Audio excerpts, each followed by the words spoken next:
Hola, ¿qué tal? Nosotros somos el equipo 8 y vamos a presentar un caso clínico de diabetes mellitus tipo Moody 5 en biología molecular en la clínica. Empezando con un poco de introducción, la diabetes de tipo MODY, que por sus siglas en inglés significa Maturity Onset Diabetes of the Young, engloba una serie de trastornos genéticos monogénicos que estos van a ser caracterizados por una diabetes no insulino dependiente. Esta es de herencia autosómica dominante y en su mayoría es diagnosticada antes de los 25 años. Esto solo es en varios casos o en la mayoría de los casos no es propio de la enfermedad y esta fue descrita por Tattersall. Esta tabla explica de manera general cada tipo de diabetes MODY, como los datos pivote o los datos más importantes de cada una de ellas, desde el MODY 1 hasta el MODY 8. Pero específicamente para esta presentación solo nos vamos a enfocar en el MODY 5 y es importante que nosotros empecemos a identificar que el gen afectado, en este caso sería el HNF1 beta, específicamente en el cromosoma 17q12. Este va a ser muy frecuente y como ya les mencionaba, la edad de diagnóstico de manera general sería en adolescentes o adultos jóvenes.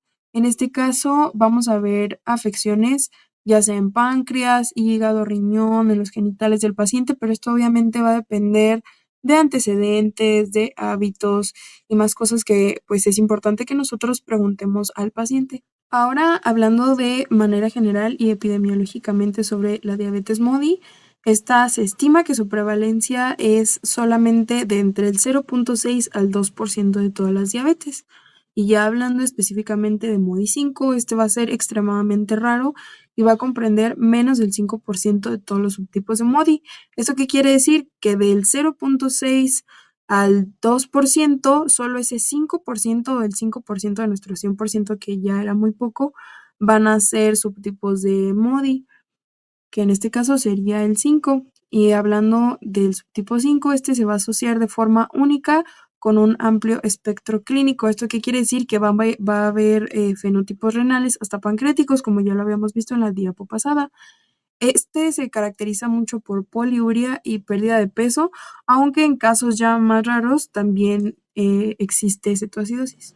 Ahora, dándole lectura al caso clínico, vamos a tener un paciente masculino de 34 años que acude al Departamento de Gastroenterología y Metabolismo de la Facultad de Ciencias Médicas de la Universidad de Nagoya, en Nagoya, Japón. Acude debido a sequedad bucal y pérdida de peso de 10 kilogramos en un año. Estos pues también son unos datos pivote. En este caso, el paciente no tenía antecedentes médicos, excepto una hiperglucemia identificada en un examen médico un año antes, que pues no se trató. Este también es un dato pivote. En todo caso, también no tenía antecedentes familiares de diabetes ni enfermedad renal. Su estatura era de 1,70 m o 170 centímetros y su peso corporal era de 47 kilogramos. Este también es un dato pivote. Los análisis de laboratorio muestran que el nivel causal de glucosa plasmática era de 32,8 miliosmoles sobre litro, con un nivel de hemoglobina A1C de 189 miliosmoles sobre mol. Aunque los niveles séricos de cuerpos cetónicos estaban aumentados, los análisis de gases en sangre muestran un pH de 7,48 y un bicarbonato de 36,7 miliosmoles. En este caso se sugiere la existencia de alcalosis metabólica, por lo tanto se le diagnostica a este paciente cetoacidosis diabética con alcalemia. Y en este caso se trató con linagliptina como tratamiento farmacológico provisional. En este caso ingresa después al hospital pasada ya una semana y se le realizan más pruebas y también para que empiece a recibir tratamiento. Ahora seguiremos con los análisis de los laboratoriales. Se optó por un análisis de gases sanguíneos venosos, ya que es indispensable estar evaluando el estado ácido-base del mismo paciente. Aunque este paciente al inicio presentaba una cetoacidosis diabética debido a la elevación de los cuerpos cetónicos y de la glucosa, estos análisis reflejaron un aumento del pH y del bicarbonato, lo cual este hallazgo fue indispensable para identificar una coexistente alcalosis metabólica. probablemente inducida por una disfunción tubular renal, que es muy característica de la diabetes MODY tipo 5, asociada a la deleción del gen HNF1B. Estos análisis fueron indispensables para continuar con el diagnóstico específico a diabetes MODY 5. En los estudios glucometabólicos del paciente nos marcaba una hiperglicemia severa, ya que la glucosa y la hemoglobina glicosilada estaban muy elevados. En cambio, estos estudios revelaron que la insulina, el péptido C sérico y el péptido C en la orina estaban disminuidos. La insulina nos sugería una disminución de la secreción de la misma, al igual que el péptido C, había una baja secreción endógena de la insulina. También se le realizaron anticuerpos específicos, como lo son el anti-GAD, el anti-IA2, la antiinsulina y el anti-ZNTB. Estos fueron totalmente negativos, lo cual descartaba la diabetes autoinmune. En los estudios hematológicos, todos los valores estaban dentro de los límites. En los estudios bioquímicos de este paciente, la mayoría de estos estaban dentro de los rangos normales o sin ninguna alteración notable, exceptuando una ligera elevación en el BUM, una disminución de la tasa del filtrado glomerular estimado, lo cual nos daba a entender que había una afectación renal. En los electrolitos, el sodio estaba ligeramente bajo, el cloruro estaba bajo, el magnesio estaba en el límite superior y el fosfato estaba elevado.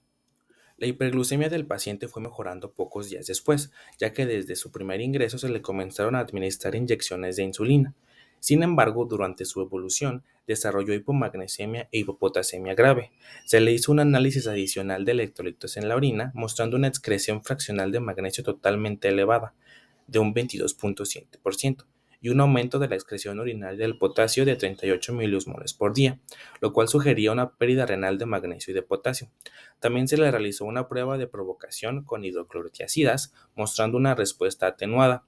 Así que, además de la diabetes, este paciente también estaba presentando un síndrome de Kittelman, el cual es una tubulopatía renal hereditaria autosómica recesiva caracterizada justamente por la acidosis metabólica, hipopotasemia e hipomagnesemia.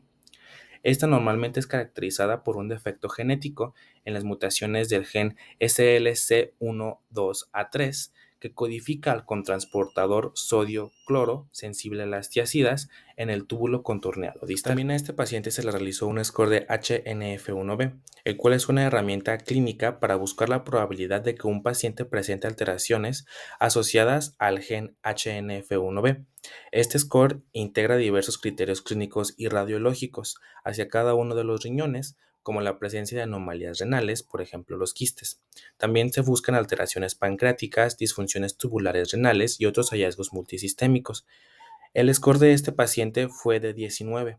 Este valor está por encima del umbral establecido, lo cual confirma un alto nivel de sospecha clínica para una enfermedad relacionada con el gen HNF1B, lo cual también justifica la relación de pruebas genéticas más específicas para confirmar el diagnóstico.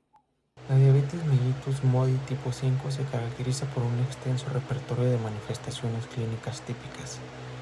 Entre ellos tenemos primeramente la diabetes, que esta se presenta como una hiperglucemia progresiva similar a la de MODY 3. Encontramos una deficiencia de secreción de insulina por una disfunción de células beta y también puede debutar como una cetoacidosis atípica, como en el ejemplo de la alcalemia. También existe una resistencia hepática a la insulina por la hipergliceridemia y de HDL bajo. También tenemos una diabetes de inicio temprano, lo que conocemos como diabetes juvenil. En las manifestaciones clínicas de renal tenemos quistes renales bilaterales como una manifestación clínica muy común, una displasia renal o fallo en el desarrollo de la nefrona.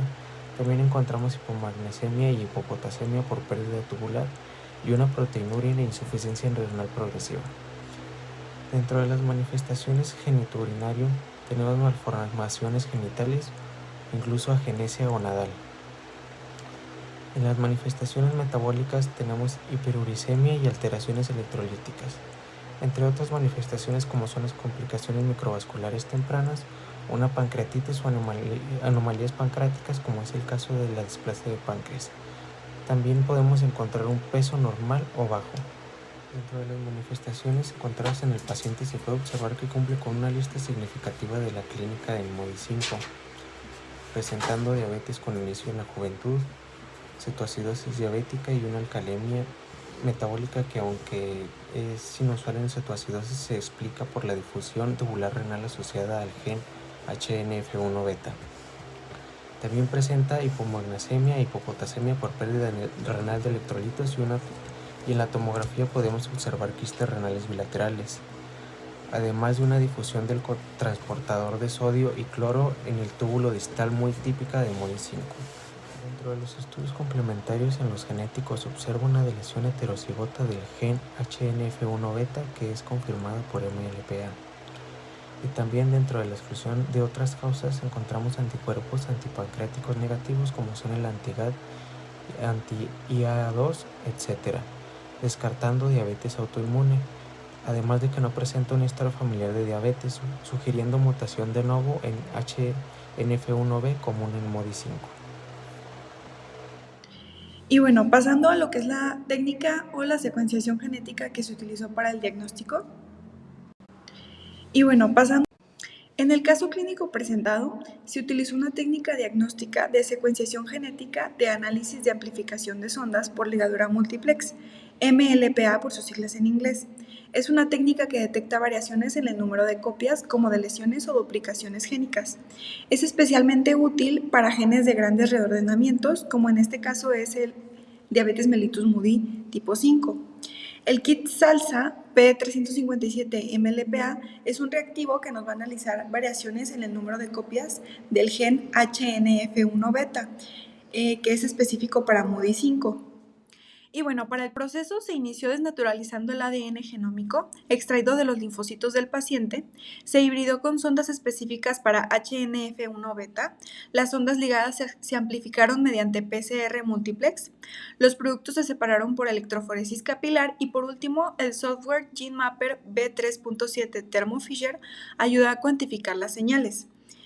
Se identificó una lesión completa heterocigótica del gen HNF1 beta en el cromosoma 17q12, confirmando el diagnóstico de MUDY tipo 5.